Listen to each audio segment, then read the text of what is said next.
Love English podcast. Hello, everyone, and welcome back to the Love English podcast. We are here to help you learn English for your real life in a simple and natural way. I'm your host, Leo. And I'm Emma. It's so wonderful to be here with you all. This is a safe space for you to learn, so we will always speak slowly and explain everything. Leo, I have a question for you. What is your favorite childhood memory? Oh, wow. That's a really big question. Let me think for a second.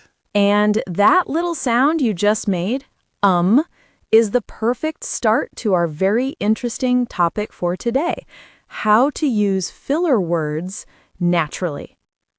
I didn't even notice I did that. But it's true, I needed a moment to think, and that little sound came out. Filler words are the small sounds and words we use in conversation when we are thinking, pausing, or trying to find the right words. I think many English learners feel that these words are mistakes. They think a fluent speaker never says or but that's not true, is it? Not at all. In fact, using filler words correctly can make your English sound more natural, not less. It makes you sound like a real human, not a robot reading from a script. So let's break them down. Let's start with the two most common ones you just mentioned, and What are these for? And are simply thinking sounds. They are like a pause button for your mouth. You use them when your brain needs a second to catch up with what you want to say. Like when you asked me about my favorite memory. It's a big question, so I said, while I was thinking. So it's a way to show the other person that you are thinking and that you are going to continue speaking.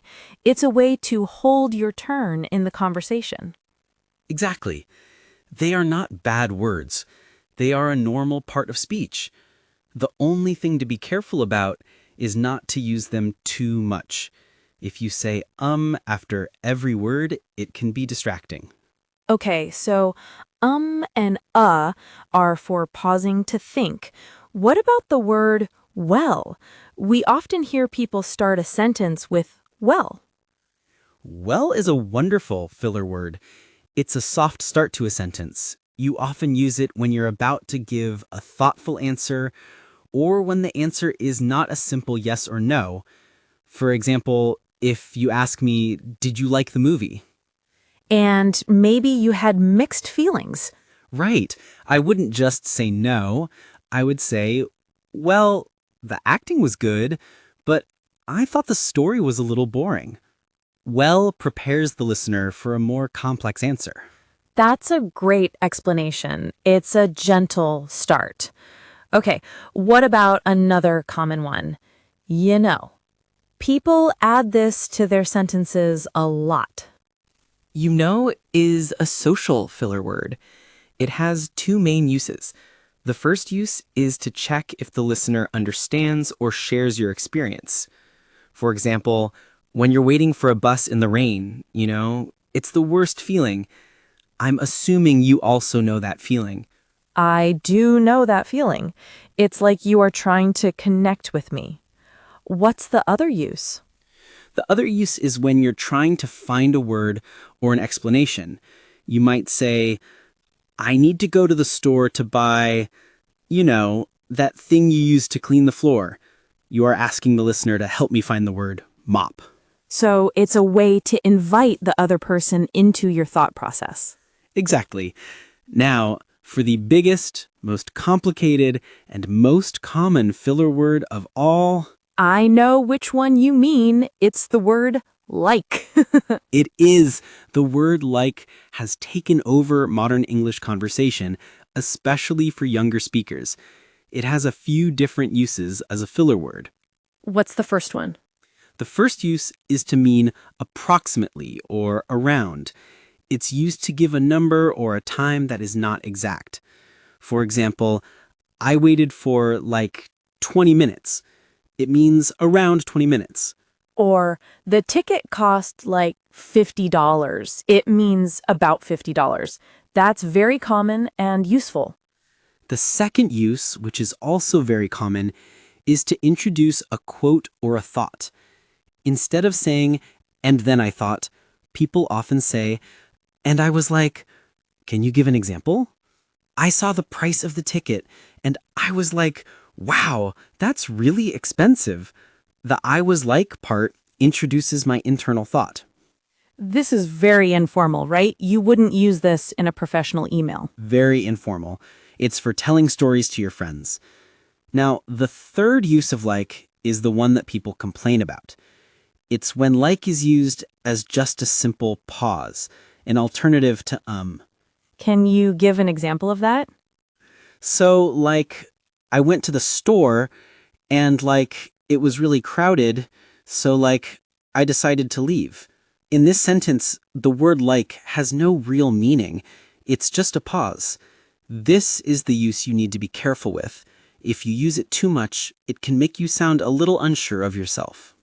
So the lesson with like is that it's a normal part of modern, informal speech, but try not to overuse it. That is the perfect summary. So let's do a final role play. Let's imagine we're friends talking about a recent vacation.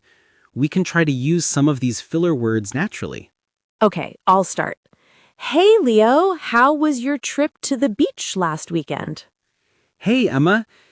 It was a mix of good and bad, you know?